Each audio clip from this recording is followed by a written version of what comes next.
America అధ్యక్షుడు Donald ట్రంప్కు మిత్ర దేశాలు షాక్ ఇస్తున్నాయి. జలసంధిలో మోహరింపు కోసం యుద్ధ నౌకలను పంపాలంటూ ఆయన చేసిన విజ్ఞప్తిని పలు మిత్ర దేశాలు తిరస్కరించాయి. వీటిలో కొన్ని దేశాలు ఆచితూచి స్పందిస్తూ ఉంటే ఇంకొన్ని దేశాలు ముక్కుసూటిగానే నో చెప్పేస్తున్నాయి.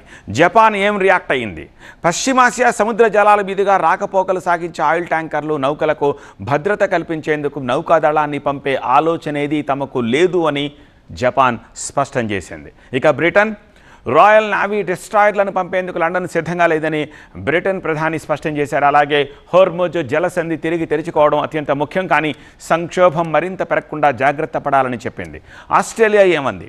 హర్ముజ్ జలసంధి వద్దకు కానీ పశ్చిమాసియా ప్రాంతానికి కానీ తమ యుద్ధ నౌకను పంపేది లేదు అని ఆస్ట్రేలియా కేబినెట్ మంత్రి క్యాథరిన్ కింగ్ కూడా స్పష్టం చేశారు. ఇక యూకే, జపాన్, ఆస్ట్రేలియా వెనక్కి తగ్గడంతో అమెరికా ఒంటరిగా ఇరాన్ నిర్బంధాన్ని ఎదుర్కొంటోంది. ఇది ఇంధన మార్కెట్లలో అనిశ్చితి పెంచుతోంది.